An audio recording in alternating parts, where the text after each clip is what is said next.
How's everyone doing tonight? Okay. Breezy's in the chat. What's up, man? Kings is cool. Yes, I am. At least I try to be. Okay. Let's get this working. Where's the button? Here we go. Let's bring that back up to 88. Okay.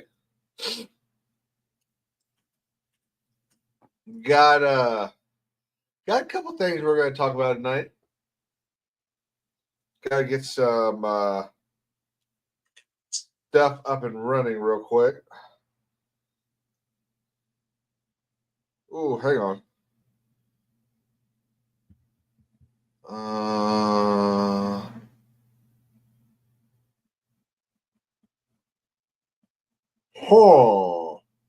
I might make a phone call tomorrow. Hang on. I need to make a reminder of this.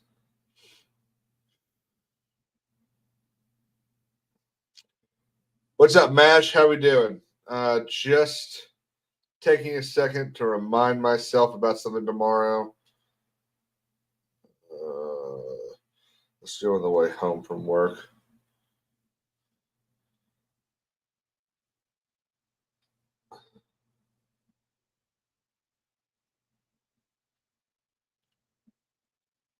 Okay, cool.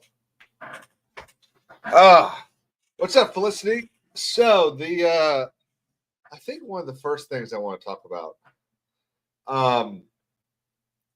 So last year, I think it was last year. Yeah, last Thanksgiving, a famed director by the name of Ridley Scott put out a movie called Napoleon, which was, in my humbled opinion, the easiest movie to ever make. Literally, the story's already written. Everything is, all the hard work's already done. Like, how you fuck up Napoleon, I'll never understand. But he did it. He fucked it up. So now, about a year later, actually, I think it is exactly a year later, he is planning to put out another movie, Gladiator 2. Now, I have for a while now said I don't know what anyone's expecting. I don't know why anyone thinks this is going to be a great movie.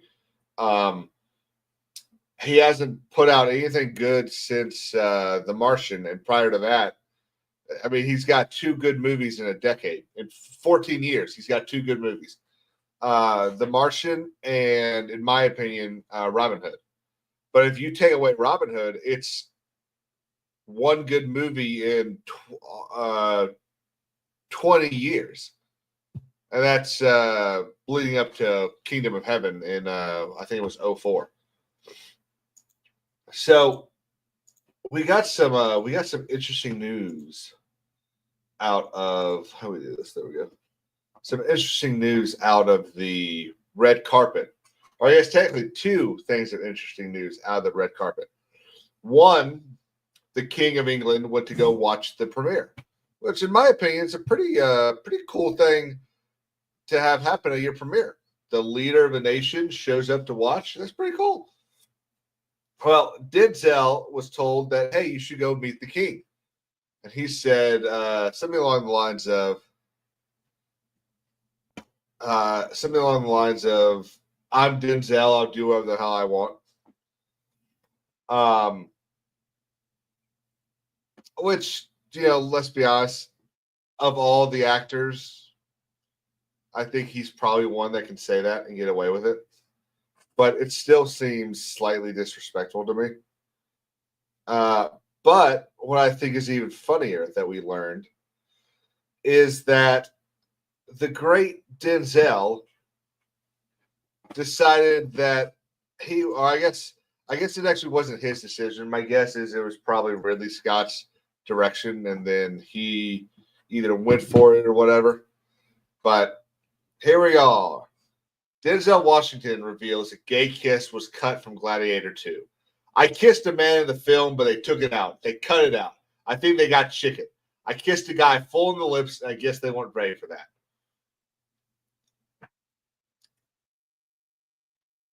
What? Like, how? First off, Ridley, how do you think that's going to make people? You think that's going to make people excited for your movie? Just Denzel Washington just making out with a dude? How is anyone going to be excited about that? And then Denzel, like, what's going on, man? Are you okay? Like, you seem real proud of this.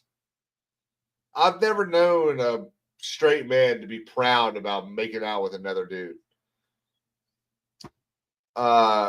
Felicity says, I've said before that auteur directors just do things because nobody will tell them no. And yeah, I think you're right. I mean, it's honestly, it's kind of sad that he what's his name? That Scott just is able to wave 4 or 5 movies in front of people and say, "Give me all your money." Like it's ridiculous. Mash 100% right. Like, let's pull up the article. Oh shit, what is this? Oh, this is like a gay magazine. Oh, my internet's going to be all sorts of fucked up now.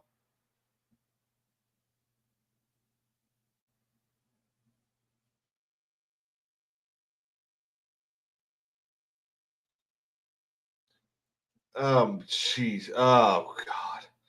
Okay. And the ads on the website. Oh, my God. This is beautiful. So here's the website. And the ads on the website. Does anyone want to guess what Apertude does? It helps stop you from getting, or it helps prevents HIV. Like, I mean, I guess you go where your target audience is. Holy shit. Okay, let's look at this real quick. Hold on to your helmets. Gladiator 2 is heading to theaters November 22nd. Blah, blah, blah. I can't even read this.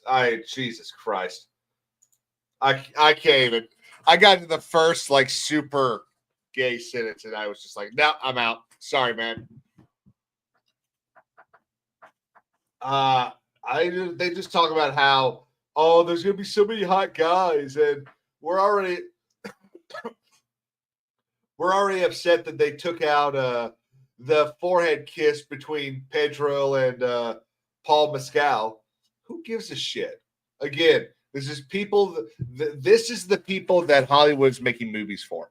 These are the people who can't see the day-to-day, the life, the world around them without it being colored by their rainbow sunglasses. They're the same people that say Lord of the Rings is a gay love story.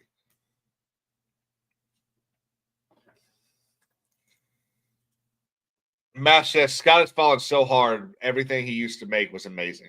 So even that, Mash. I mean, let's go back through his videography, and there's so many different things that it was he either wrote or directed or produced. There isn't a lot that he was like completely involved in a number of ways that was great. Like he's got I'm gonna get it wrong. He's got Alien 2. Let's look it up. Ridley Scott. Alien, not Alien 2. Alien. The other guy did Aliens. I always forget that. So let's see. Director. I mean, he's directed more movies this side of this is producer. Hang on, let me remove producer, go director.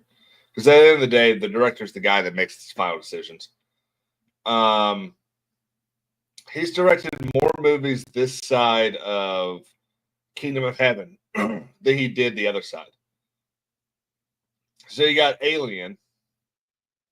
I mean, you could have Blade Runner. I'm not a huge fan of Blade Runner. Thelma and Louise. I think G.I. Jane is one of the most overrated movies ever. Gladiator, Black Hawk Down, and Kingdom of Heaven. So outside of 1, 2, 3, 4, maybe for Hannibal, 3.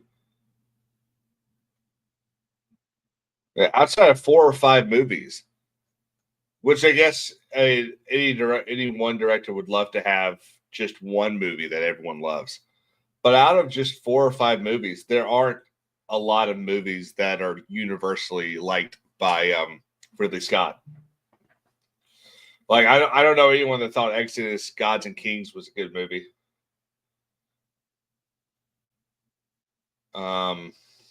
But he did Black Hawk Down, and Black Hawk Down is pretty fucking great. But let's go back to this. So the thing that I think is so disappointing about it, and let me delete that article from my history ever. Holy crap. The thing that's so disappointing about this is, I was starting to kind of buy into some of the hype. Like I was starting to get a little excited and be like, you know what? This might be a good movie. And then all this noise starts coming out from, you got, like I just read the gay article that they're all upset that they cut out these kisses. You got the very fact that they filmed the kisses to begin with. Like, what are y'all thinking? This is ancient Rome, not ancient Greece. You've got there's a lot of reports of people coming out of the theaters just being like, well, that was fine. And again, Gladiator 2 should not, first off, Gladiator 2 shouldn't exist. But a movie of this scale, you shouldn't have people walking out of the theater going, that was fine. Like, people should be excited. You should walk out of that theater and go, I'm buying another ticket. Let's go. Let's go back. I didn't get enough the first time. I wanted it again. But nope. We don't get that. Felicity says, Caleb, you're just a normal guy. I hope you're saying. Nothing wrong with that. Nope. I'm gonna just believe that you were talking about me being a normal guy. Let's see. There's some other stuff I want to talk about as well. A bunch of other stuff, if I'm being honest.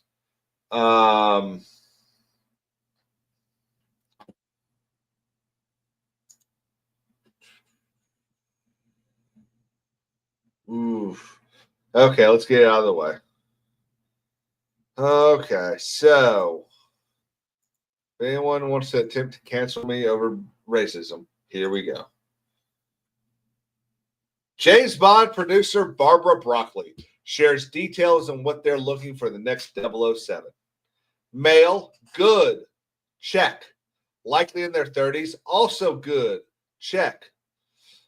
Whiteness is not a requirement. Oh, that's so sad because James Bond's white. I'm sorry, but if you want him to be British, then that means he's white. I don't know if I need to say it. Anyone else need to hear me say it? So, Felicity, that's what's so weird is I think there were all these reports back in December, I think it was. Everyone made videos about it. I did a live stream about it. And he never actually signed the contract. And it really sounds like what happened was that it was basically in the last days of it. And someone said, nah, I don't want to do it. Either he said he doesn't want to do it, which I don't buy because there's not a man on the planet that wouldn't want to play James Bond. But I think what happened is I think someone either at Amazon MGM or Pinewood Studios or somewhere, someone said no. And I think Barbara listened. But this concerns me because 007 is white.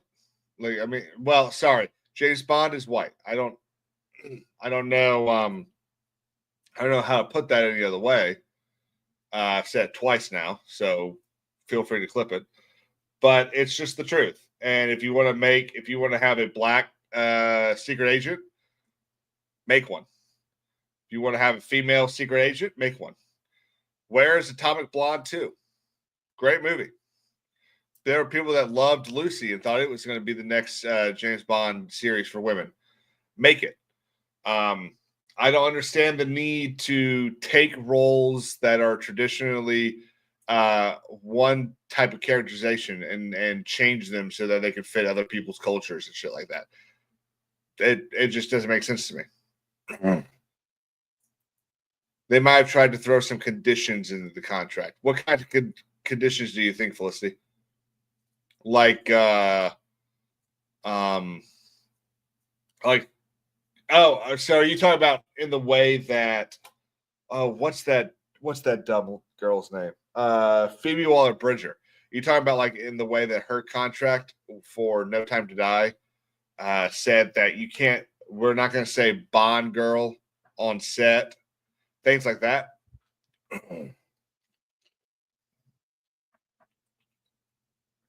What's up, Breezy?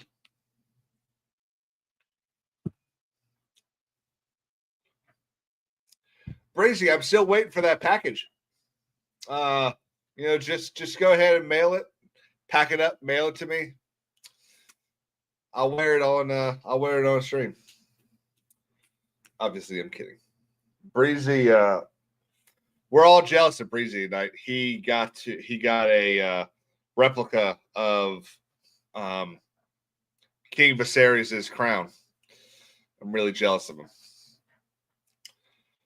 So I'm annoyed about this because I was defending Barbara a couple of months ago, about a year ago, actually. It's been. I was defending her. I said, she was there when they cast Pierce Brosnan. Whoa. There we go. She was there when they cast Pierce Brosnan. It was her dad that like really pushed to it. It was Cubby that was really, really involved with it. But I'm always someone that thinks that if you genuinely learned at the foot of the master, then you're going to respect that. I think it's different from the idiot over at Lucasfilm. I don't think he actually understood just how amazing George was and is. But Cubby was her father. And I think her willingness to disregard, or at least the appearance of her willingness to disregard the world that Cubby created with James Bond and the fans. Again, this is just another example of studios not caring what fans think. I name the 007 fans that are going to go watch a James Bond that doesn't look like James Bond. Like, I hate to say it. I'm sorry, guys. But you want black James Bond, go make one. Don't take James Bond. I mean, again, sorry. It sounds meaner than it is, but it's the truth.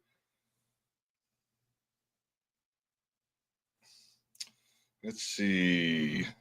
Clyde. Well, that was silly. Are you talking about defending Barbara?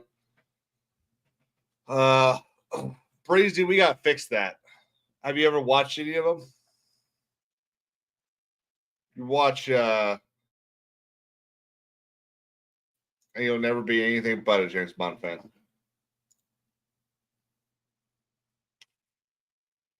I'll tell you, this is sort of similar to what the yeah, Clyde, I understand. This is sort of similar to what our girl Sydney Sweetie said over here. The entire industry, all people say is women empowering other women. None of it's happening. All of it's fake and a front for the other shit that they say behind everyone's back. And I think that's entirely true. That's true of I think basically every job now. I mean, I see it in my own firm. all these people who maybe they should be in charge, maybe they shouldn't. I mean, I think it's fair to say that there's a lot of people that are in charge of things today that are in charge because of either what they look like or what they have between their legs. And if that's how you promote people, if that's how you hire people, then I think you are a 100% part of the problem. And there's nothing good that you offer society. And when you've got an industry whose entire outlook is the shit, Breezy, you fucked me up. She is, isn't she? When you've got an industry whose entire outlook is basically perception, and your entire goal is basically to lie to everyone that. Hang on, I'm curious what this says. Oh man. Okay, hang on. Sorry, I got distracted by the big blinking light and was like, "Ooh, what does this say?"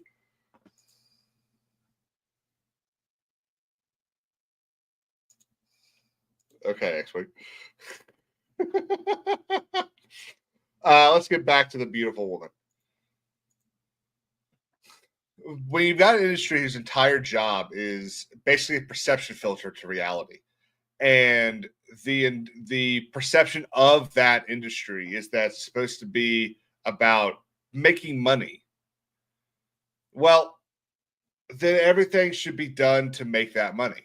But obviously, I mean, we're well aware that it's not being done. I mean, there's been what, $3 billion movies in the last 5 years? And prior to that, I mean, yeah, you can blame COVID, you can blame everything. But at the end of the day, if they had put out a good movie in 2021, people would have gone to see it. Like, screw COVID. I don't think it played an importance in 2020, and that was it. Like, outside of that, the only reason people didn't go to the theaters to see movies is because there weren't good movies out, and it was expensive. It was expensive, and people did, and they weren't good movies. If there had been good movies, like when Top Gun came out, or when Joker came out, and things like that, then people would have gone to see them. I mean, at the end of the day, that's what drives people to see go. That's what drives someone to go see the movie. It's why Barbie made $1 billion, because it was a good movie for their audience. Barbie was a perfect example of making a movie for an audience. You get, especially an audience that will go see a movie. The problem is, then you get examples of making movies for an audience where you won't go see the movie. Like, what was the gay movie? Was it something like Bros? Come on, someone remembers what it was. Billy, something with a C, I think. Bros. Was it Bros?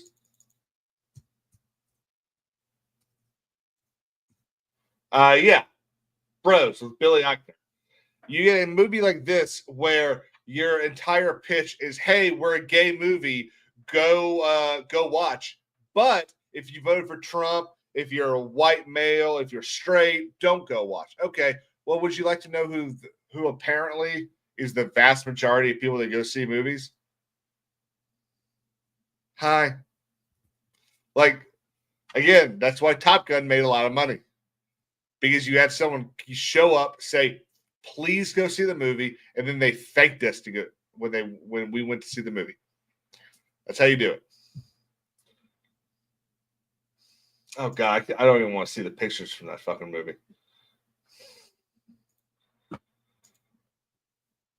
Oh, Sydney.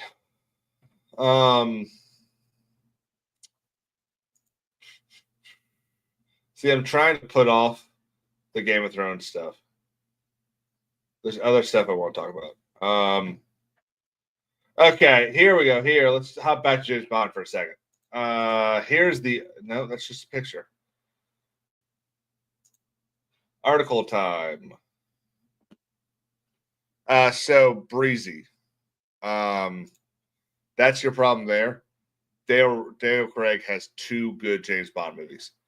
If you want to see, if you want to like James Bond, if you want to understand why people like it, you need to watch Sean Connery. You need to watch basically anyone before Daniel Craig. That was weird. Well, okay, it's back up. I don't know. That was weird. Okay, let's look at this. Bond producer breaks silence with next 007 casting update. Let's see. In other words, Broccoli, Michael G. Wilson, and co. have a daunting task ahead of them. They need to pick a new star to fill Craig's shoes and plot out a new direction for cinema's most iconic secret agent. Aaron Taylor Johnson's been connected to the roles for months, but this casting hasn't been confirmed. And I think that's what's going to end up happening. I think it's going to just be someone else. They used Aaron Taylor Johnson to kind of hype everything back up, and then they're going to come out and cast some guy in probably 4 months. Let's see.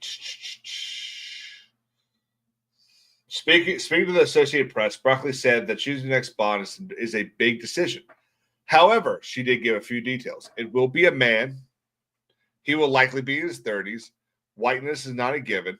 And whoever says yes is doing so with the expectation of at least a decade's worth of films.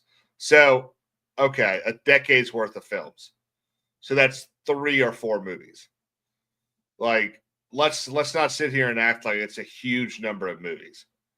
I mean, they made 4 Avengers movies inside of a decade.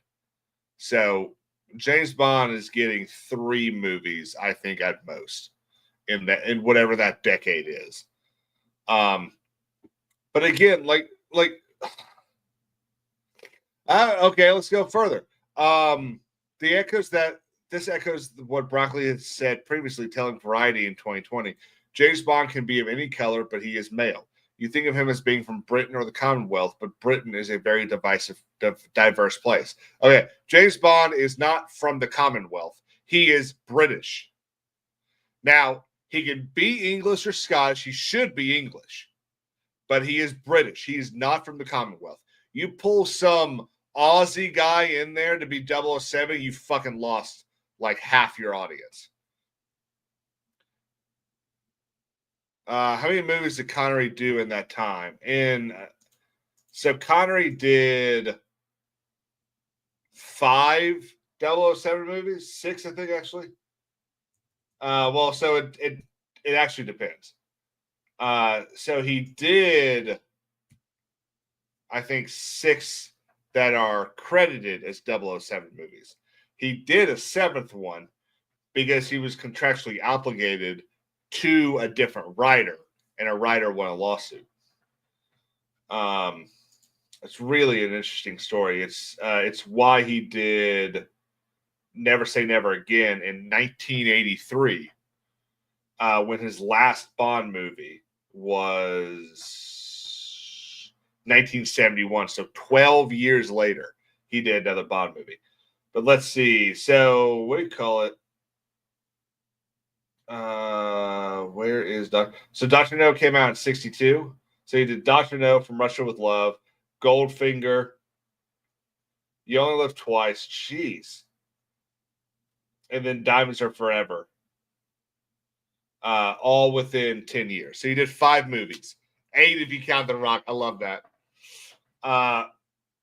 So he did 5 movies in 10 years. But again, movies were easier to make in the 1970s. There were a lot less restrictions, a lot less issues with writing. I think the writers in the 70s and the 80s were a lot better. Today, you've got to kind of be careful how you write your story. It's one of the reasons why in Top Gun, you don't actually know who the bad guys are. Like, it's assumed it's probably Iran or something like that, but that country, they don't tell you who the bad guys are. So that's, and the issue that they're going to have here in this new world of James Bond is, well, who are we going to use as the big bad boogeyman? Are we going to go back towards the first two Bonds and, well, technically first three, and use a nation state, or are we going to go back and are we going to go back to Dale Craig and a little bit of Pierce Brosnan and use terrorism? Well, the problem with Dale Craig's terrorist storylines were they were all connected and they really kind of failed in the retelling of Spectre and Blofeld. They tried to explain them too much. And they really should have just been, hey, this is a bad dude and he wants to end the West. Like how difficult is that to talk about and write about? It's not. But they need their enemies and their bad guys to be more complicated. I believe we should be creating new characters for women, she says. Strong female characters. I'm not particularly interested in taking a male character and having a woman play it. I think women are far more interesting than that. And I'll tell you right now, I think that's a good thing. I know, Clyde, you were saying it's silly that I was defending her, but this is one of the reasons I thought that I needed to defend her. Because she understands that there's a connection between men and James Bond. And that you cannot just put a woman in that character and expect everyone to be okay with it. She gets that, or at least it seems like she does. So I like that. But again, James Bond's white. So sorry. You wanna make a black James Bond? Go do what Idris Elba did with that TV show of his. I forget what it was called.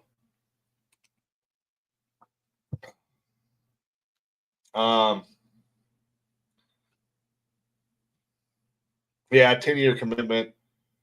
I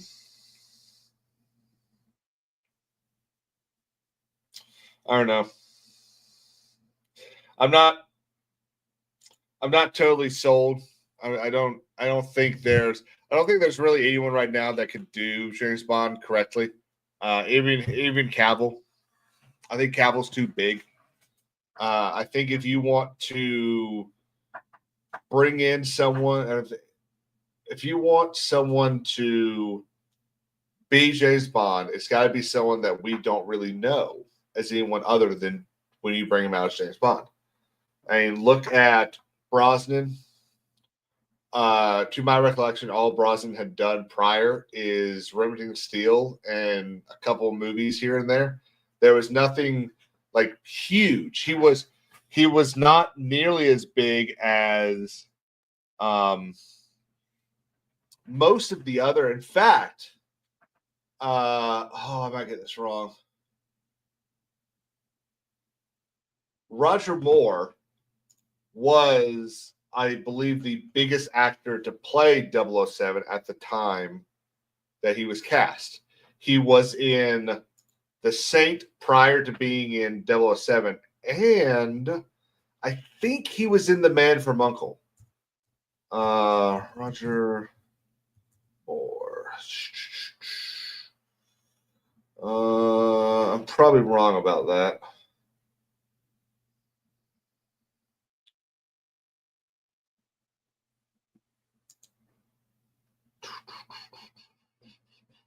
Looking it up.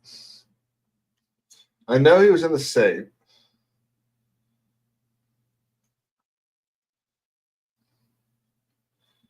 Yeah, I think that's someone else I'm thinking of that was in The Man from U.N.C.L.E. Oh, well. That's too bad. This is a good show. Yeah, more The Saint.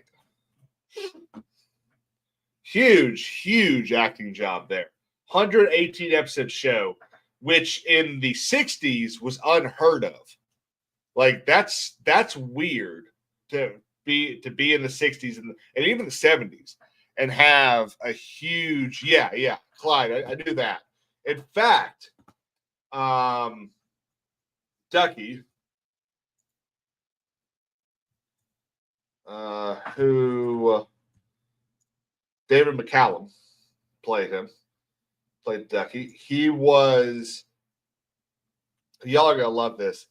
Well, you've probably already seen it. So he did a bunch of music way back in like the 70s.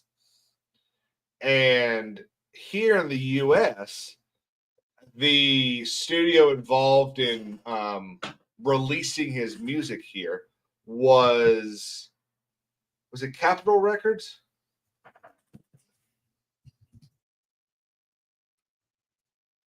I think it might have been Sun Studio. I can't remember. It's whoever was also releasing. So yeah, I think it was Sun Records at the time. It was also releasing Elvis's music, and for about 4 or 5 weeks here in the U.S., David McCallum received more fan mail at this record studio than Elvis Presley, which I think is an incredible feat because Elvis Presley was probably the most famous man in the world ever.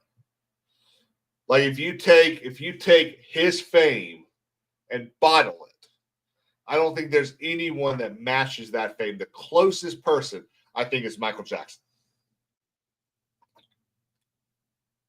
But there's no sports star. It's not Taylor Swift. Taylor Swift is anywhere near as famous as he was. What are we gonna talk about now? Anything y'all wanna hear me rant about? Oh, you know what I could do? Ooh, I bet there's a new one. Not a blog. George R. Martin writing more shit instead of writing his fucking book.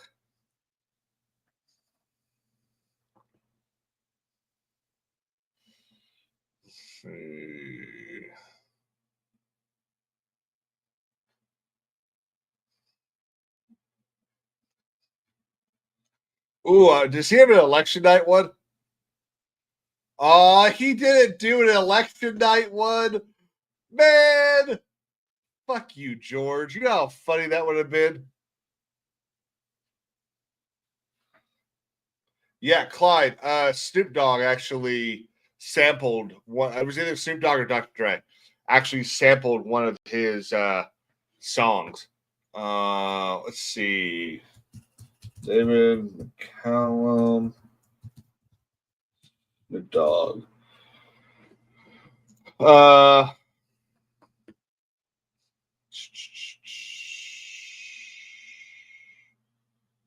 So in the 1960s, he wrote an arrangement called The Edge. Became the basis of the sample anchoring Dr. Dre and Snoop Dogg's 1999 hit song, The Next Episode.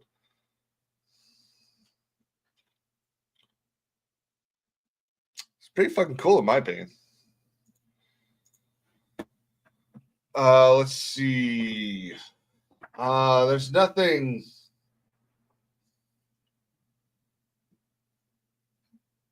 I was really hoping to blast George, other than the fact that we're all still waiting on your fucking book. Let's see.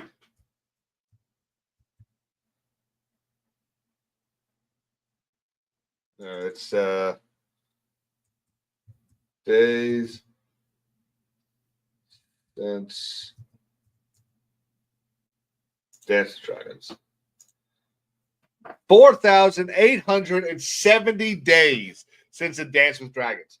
13 years, 4 months, and 1 day. I will bet you I could have written the book in that fucking amount of time.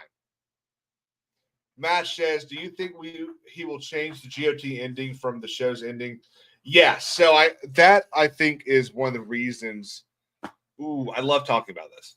So we know based off of Fire Cannot Kill a Dragon, which is the biography book about making Game of Thrones. We know that after about season 4, things really started deteriorating between George R. R. Martin and Dan and Dave. And Martin was so upset. In fact, he didn't even, I think he helped write one episode for season 5, but he was not involved or on set almost at all for season 6, 7, or 8. And I think that he had everything pretty much ready to go and be released.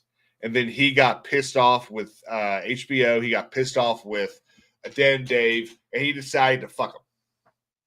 So I think he decided to change up a bunch of stuff, and I think he basically started from scratch for Winds of Winter. And so if we look at the timeline, so let's say it's near the beginning of season 5 of Game of Thrones. That is that's not 2011, 2015. So, which would have been about when he should have been releasing the book. The Dance of Dragons came out in 2011, I believe. And so if he decided to kind of scratch a bunch of stuff, he had 2 books to play with. So I think he went back and rewrote a whole bunch of stuff. And I think that's one of the reasons why he put out Fire and Blood. I think between Fire and Blood and House of the Dragon, and I think it's why he's so upset with how House of the Dragon has worked out. I think there's stuff that's in that show and that book that we needed to know so that what he decides to do in Winds of Winter makes sense. I think that's why it was so important for it to come out. I think that's why he was spending so much time with what's his name? The Condell, with Ryan Condell. Now, it doesn't explain why, now that he's basically done with that relationship, why he hasn't talked or made any headway. Like, I mean, let's look at this picture. He does not look good in this picture. Like, I mean, he's never looked great. But where is it? Stop block. Here we go. Like, I'm no spring chicken, but it just looks like nothing fits him, which in my understanding is a clear tell sign of some sort of sickness. You lose that much weight that quickly. I mean, he could be on Ozempic. They all are, but I think we should be concerned that he's not going to last very long.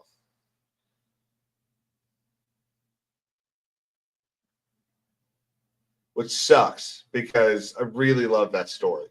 It's nowhere near as good as Lord of the Rings, but I have the ending of Lord of the Rings. I know how it ends. I don't know how this ends. But let's look at this. Franchise update for Game of Thrones universe. I do hate that they're using that word. I don't think we should use the word universe for this. Hang on, let's do that. Nope, doesn't really change anything. Live action TV shows. Now the Seven Kingdoms comes out next year. He loves the people involved with that show. I think that show is going to be incredible.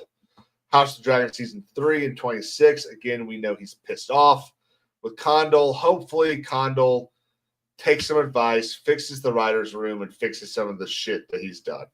But I don't think he has any plans to. Aegon's Conquest, Mattson Tomlin is, I believe, still writing it. I think it's going to be pretty good. Like, I've got some good faith in him. Nymeria, 10,000 ships. Okay. I'm not really interested in it. And then we don't know what this untitled live action show is supposed to be. My guess is it's going to be whatever he was talking to what's her name about. And 4 animated TV shows, again, I don't really think they're going to be that great. I think they'll be just fine, but I think it's going to be a swing and a miss on a lot of this stuff. This play for next year is, I think, going to be the skeleton for whichever thing we end up getting of what's it called? Of Robert's Rebellion. It's supposed to be a play about Robert's Rebellion. So I think that's going to end up being the skeleton for whatever script they write for that show or movie. Video games. I think Westeros is ripe for a video game. The only problem I have with it is I don't know how you make that video game. I don't know if you do. I mean, it's got to be open world. It just has to be. Westeros is too cool not to let you go open world. But where do you put the story? Do you put it in the in A Song of Ice and Fire? Do you put it all the way at the beginning? Do you just make it a random time and say, well, I mean, we have kind of a storyline about all of this. Let's make a movie. I mean, let's make a video game. You know, you stick it right after Aegon. Maybe you stick during the Dance of Dragons. But the problem with all of these is we, for the most part, know how the story ends. So if you put the video game in any of those time periods, basically within that 300 time period between Aegon and Joffrey, then there's really no reason to play the game because we already know how it ends. Do you just kind of stick it somewhere and just say, well, you can just kind of, like Clyde's saying, Elder Scrolls-ish. So I totally agree. I think that's what you should end up doing. And the battles or stuff that take place should be kind of generic. You know, stick it in like 200 AC so that everyone we know is still around, but I don't think you could have dragons. Yeah. So match that like click and point game they made, it looked like shit. And it tried to like actually follow the show, and it's like you're not going to be able to do that, guys. So that's what concerns me about making video games in that era. I think if you're going to do it, you need to do what Hogwarts Legacy did. You need to just plot it down in somewhere that we don't really know. People are warring all the time. You don't need to, you don't need it to be part of the big ones. And then this film. So I got problems about this film. I don't think Westeros is a thing that you could put on in the theaters. I think it's something that needs to stick to television. It needs to stick to HBO, that premium programming. I think putting it in the theaters, I think you risk dulling it and watering it down for a lot of things. But the problem is that Warner Brothers is still like $42 billion in the hole. And next year, they're going to lose about $9 billion because they're losing the NBA. So they got to figure out a way to make up some of that money. And unfortunately, Harry Potter isn't coming out for another 2 years. And any video game they can make for any of their 4 big ones isn't going to really put a dent in that money. But we'll see.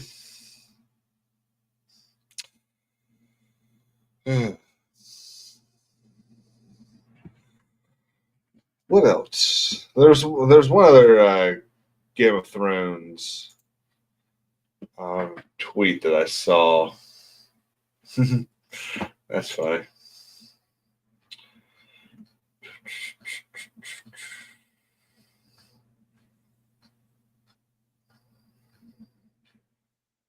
All right, so I know everyone's already talked about this. X-Wing and what's her name talked about last night. Jay talked about it yesterday. I think they talked about it on Bro Science. Everyone's talked about this, but I want to talk about it now too. So let's talk about this dumb bitch, Rachel Zegler. How do you lose money? Okay. Let's go to the very basics of customer relations. How do you make money in business? Well, you have to sell your product. People have to buy your product for you to make money.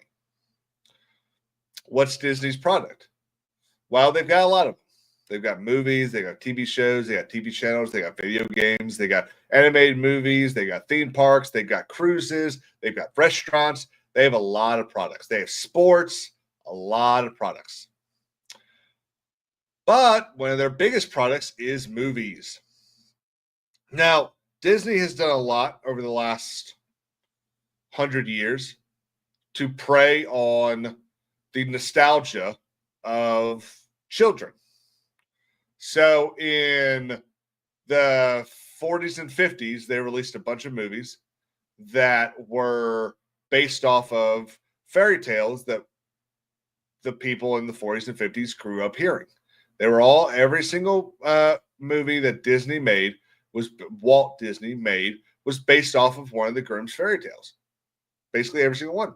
Snow White, Cinderella, they're all based off of the Brothers Grimm's fairy tales. That's why ABC had that TV show, Once Upon a Time. So they follow that up with the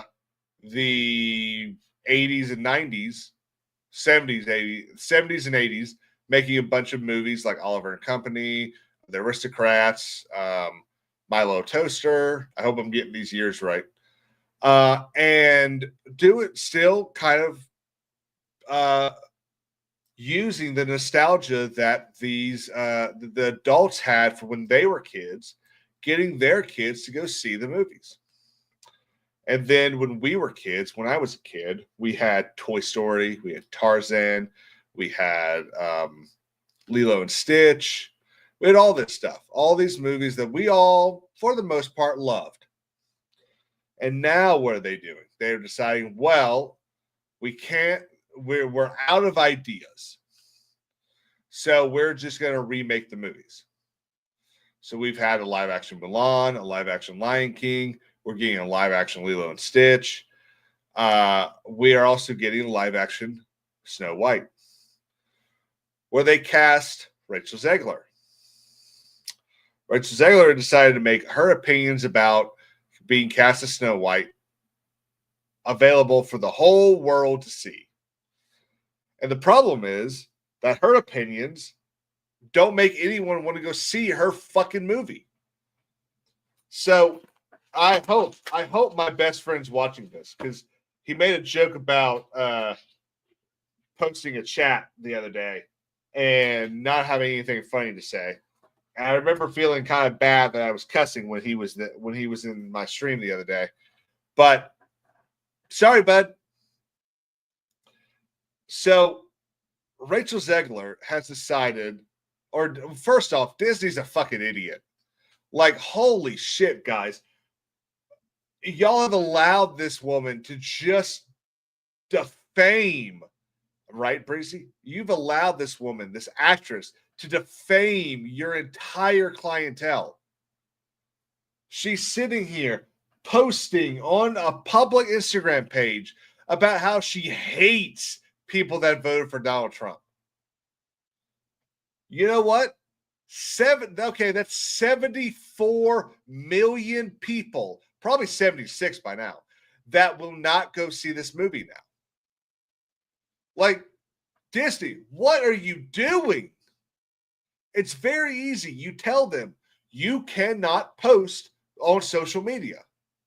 If you want to post something, it has to be cleared by legal. Like, especially while you're in the middle of a lawsuit for firing people based on their political beliefs.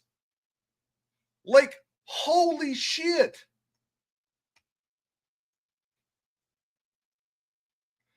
Dude, she's been saying that since Shazam 2. Have you seen the interview where the guy says he loves the movie and she's like, did we see the same movie? No. Maybe. I didn't see Shazam 2. Not for any real reason, just didn't see it. But this shit, I don't understand. Why is Disney afraid? Are they afraid of telling people to shut up? Like, Disney owns Mark Hamill. Why didn't they say, hey, Mark, can you do us a favor and stop tweeting about the election? Like, how hard would that have been? Mark could have said no. Disney, they could have said, well, okay, then your contracts are voided. Like, it's not that hard. But Breezy, this is what blows my fucking mind. Okay, the woke people are such a small fucking minority. Like, just because Kamala got 72 million votes doesn't mean 72 million people think that LGBT, blah, blah, blah, blah shit is a good idea. It just means they didn't like Donald Trump. I don't understand this. I don't understand how $1 billion, how a almost $1 trillion company who puts out hit after hit after hit, who has in their library, in their vault, movies every single kid in America or every single adult in America grew up watching and wants their kids to watch. I don't understand why this company can't just shut their fucking mouth. What's up, purist? I sound like a foe? Well,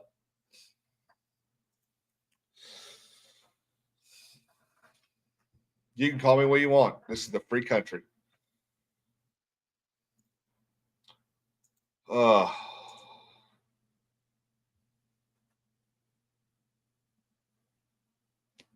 Hang on a second.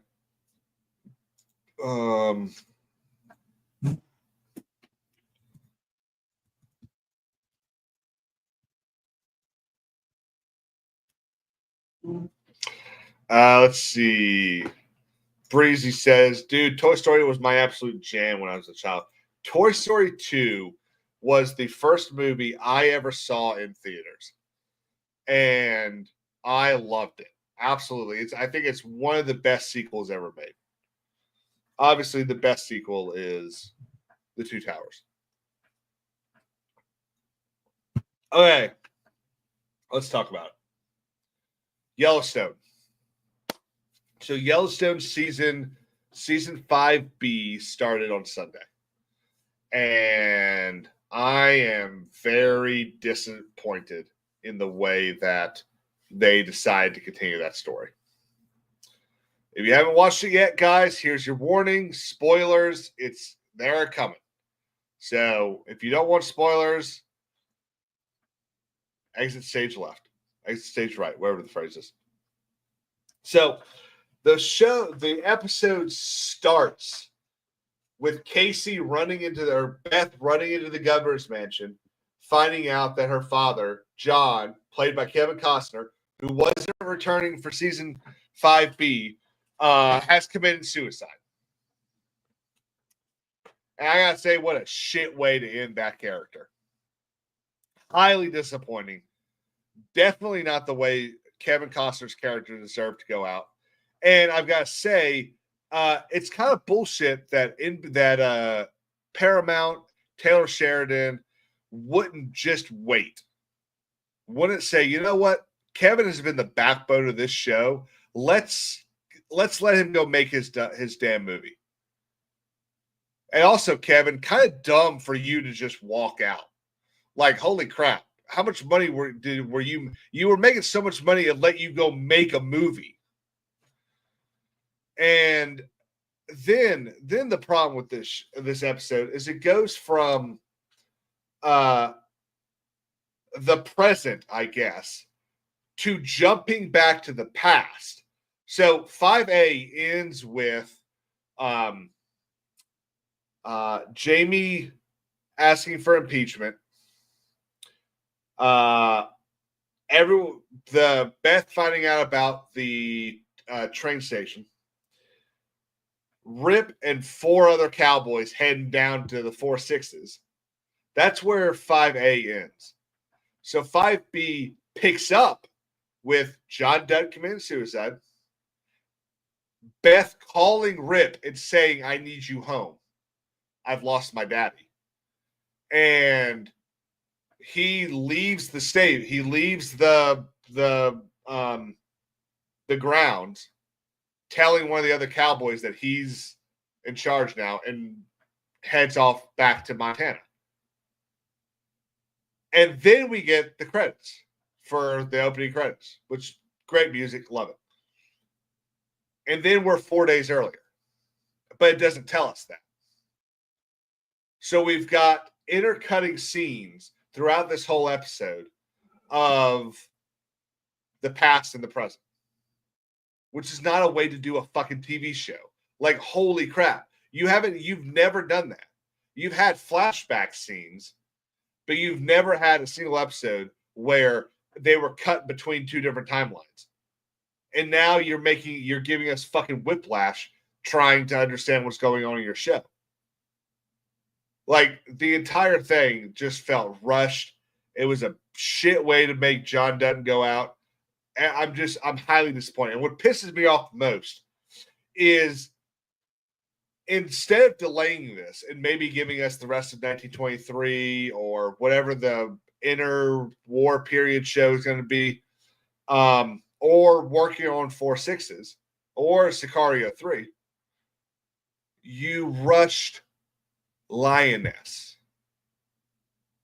Your worst show is what you put on the front burner. Like, what are you doing, Taylor? Like, come on, dude. I'm just really disappointed. I really liked that show. And obviously it's the first episode. Maybe they can make it up. But I'm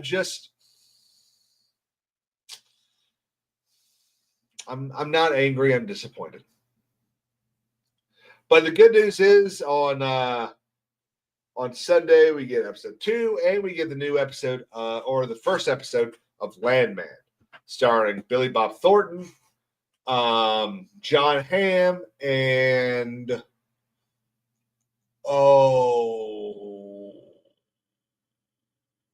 what's the hot chick that used to be married to Ashton Kutcher?